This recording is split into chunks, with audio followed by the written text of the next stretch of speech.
Outubro, quase novembro, reta final de temporada e um raríssimo dia de sossego por ali. Hoje está um dia atípico. Foram 64 partidas no estádio até agora esse ano. Pela tabela original, o Domingão seria de casa cheia. O Flamengo enfrentaria o Bragantino aqui no Maracanã. Mas como o jogo foi adiado, o Tite ganhou mais alguns dias para tentar resolver um problema que anda tirando o sono dos torcedores. O que está acontecendo com os dois artilheiros do time? É uma pergunta complicada, né, cara? Nessa segunda metade da temporada, os números do Pedro e do Gabriel estão escassos. Tem 3 meses que nenhum dos dois marca sem ser de pênalti. Eu vi uma reportagem falando sobre isso. Impressionante. O último gol de bola rolando do Pedro foi esse aí, dia 28 de junho, ainda na primeira fase da Libertadores. Gabigol marcou contra o Grêmio, dia 26 de julho. Pra entrar jogando é melhor Pedro. Gabigol fica um pouquinho, que ele tava um pouquinho pesadinho, entendeu? Esquenta o banco um pouco.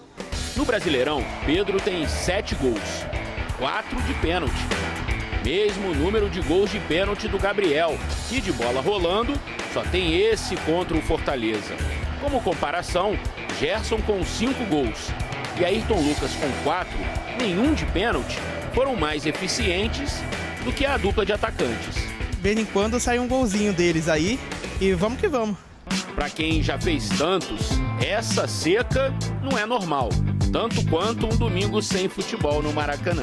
Vamos lá, ó, o Flamengo teve um domingo de treino forte de preparação para o jogo contra o Santos na quarta-feira. Para quem não entendeu bem, nessa rodada o Flamengo e o Red Bull, eles que têm um confronto da 30ª rodada, eles não se enfrentaram e o jogo foi adiado, tá bom? Roda a VT. O Flamengo foi o único carioca que não jogou no final de semana e só entra em campo na quarta-feira. E teve ainda alteração no voo da equipe. Como de costume, o elenco só viaja na véspera da partida, mas desta vez o time embarca já na noite desta segunda-feira. Já em Brasília, na terça-feira, Tite encerra a preparação do Flamengo, com foco no Santos. A dúvida ainda segue com o Léo Pereira. Ele sofreu um trauma no tórax no jogo do Grêmio e os exames apontaram uma fissura no 7º arco costal esquerdo. Ontem, o zagueiro fez atividades na academia e foi a campo realizar um trabalho à parte. O treinador já não vai poder contar com o Eric Pulgar, que está suspenso. Com isso, Vitor Hugo pode receber a primeira chance sob o comando do novo técnico. Na atual temporada, ele viveu um momento especial, sendo muito utilizado por Jorge Sampaoli. Com o treinador argentino, Vitor Hugo entrou em campo 37 vezes, sendo 13 delas como titular. Everton Ribeiro também está fora do duelo.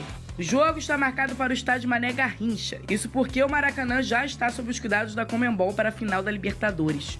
Enquanto o Flamengo de Tite ocupa a 5ª colocação na tabela, o Santos segue na luta contra o rebaixamento. E com o tropeço do Botafogo, o rubro-negro vai com força máxima para tentar diminuir a vantagem do rival. Hoje, Tite irá decidir quem viaja para o novo duelo, faltando poucas rodadas para o fim do campeonato. Bem, o Flamengo encontra um Santos muito irregular ainda na competição. A gente nunca sabe que Santos que vai encontrar, que o seu adversário vai encontrar. O Santos tem irregularidade até dentro de uma mesma partida. E esse jogo, para o rubro-negro está estranhando, esse jogo é no Mané Garrincha, que, claro, o Maracanã já está entregue aí para a final da Libertadores, que já é nesse final de semana. E, inclusive, o jogo contra o Red Bull foi adiado, que também seria no Maracanã, pelo mesmo motivo. O Vene Casagrande, como está essa preparação aí? O que você está rindo? Inclusive, minha saúde mental, física, melhorou 100% nesse final de semana. É bom, né? Nossa Senhora, que paz foi minha vida sem o jogo do Flamengo. Dito isso, Lucas Pedrosa, o Flamengo se prepara para pegar um Santos. Assim, eu entendo que é um Santos irregular, mas eu acho que o Flamengo, na minha opinião, tem que pensar na vitória. Claro. É um Santos muito mal, que joga muito mal. Gente, esse time do Santos é um dos piores da história do clube. E se não cair, na minha opinião, não cai nunca mais. A verdade é essa. Porque o time é muito fraco do Santos. Pra quem não sabe, o Santos nunca caiu, né? Nunca caiu, exatamente. Então, assim, o Flamengo tem que chegar pensando na vitória, independentemente dos desfalques. Provavelmente não terá Léo Pereira, o Pulgar suspenso, independentemente das ausências desses jogadores, acho que o Flamengo tem que pensar na vitória. Volta o Fabrício Bruno. E aí existe a chance do Rodrigo Caio começar, porque é do lado esquerdo. E eu até soube disso, que como é do lado esquerdo, ele pensa em começar com o Rodrigo Caio. Hoje vai ter a decisão, porque o treino é 4h30 da tarde, só a critério de formação. O Flamengo treina hoje, viaja para Brasília já, e amanhã vai treinar no CT do Brasiliense, antes do duelo com o Santos, que é na quarta-feira. Então, além do Rodrigo, qual outra opção aí? Seria o Pablo. Mas aí o Pablo ele joga melhor pelo lado direito. Quer dizer, ele já não vai muito bem pelo lado direito, né? Não tem ido bem, não é que não vai bem, não tem ido bem. Exatamente, né? Com a camisa do Flamengo não vem bem jogando do lado direito. E aí, jogando do lado esquerdo, eu também acho um pouco forçado. E aí eu usaria o Rodrigo Caio ao lado do Fabrício Bruno. Foi você ou foi você que falou em relação ao Felipe Luiz? Foi Foi você, você. né? Você acha uma boa ainda essa... Eu acho que é uma possibilidade. Não, é uma possibilidade, você acha? Pouco provável, eu não Mas acredito é uma nisso. opinião sua. Eu digo assim, não, o Felipe já desempenhou como zagueiro no Atlético de Madrid, sim. o Felipe já desempenhou como zagueiro no próprio Flamengo, uma parte como terceiro zagueiro.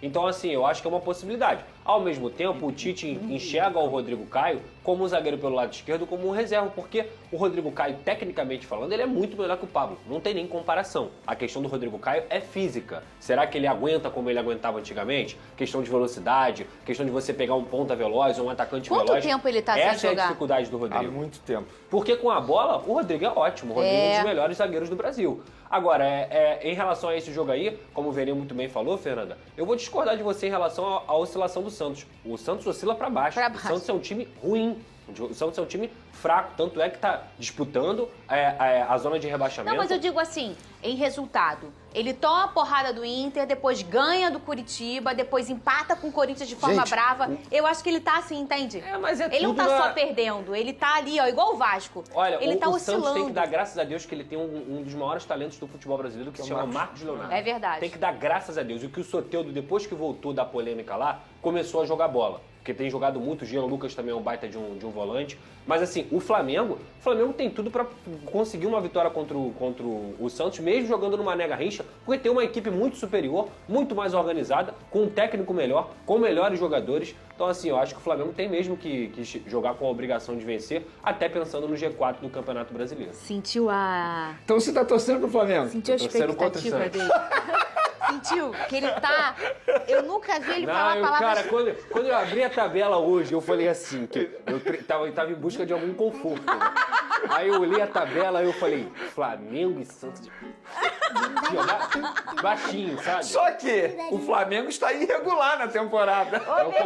Eu confio na titibilidade. Só te respondendo, o Rodrigo Caio não entra em campo desde o dia 23 de abril, gente, contra o Internacional. Faz essa conta aí, você que é bom na matemática. Desde abril é mês 4, são 6 meses. 6 meses. Olha aqui, Vene, a gente falou aqui nesse programa em relação a 3 personagens muito importantes nessa temporada, né? Independentemente de treinador, que é o Gerson, o Pulgar e o Fabrício Bruno, né?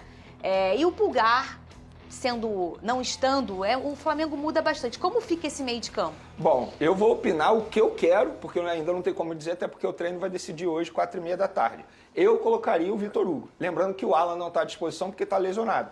Eu colocaria o Vitor Hugo, eu vejo que com o Gerson, Arrascaeta, Everton Ribeiro, o time não rende mais. Pelo menos é a minha opinião. O Gerson, como segundo volante, ele não consegue render aquilo que ele rende jogando mais avançado. E o Vitor Hugo é um jogador da posição. Eu não vejo nenhum absurdo você começar com o Vitor Hugo. Muito pelo contrário. É um garoto que já deu conta do recado em outras alternativas. Lembrando que ele ainda não foi utilizado pelo técnico Tite. Seria uma boa oportunidade para o Tite observá-lo. Então, te respondendo, começaria Thiago Maia, Vitor Hugo, Gerson, Arrascaeta ou Everton Ribeiro, Bruno Henrique e Pedro. Muito bem.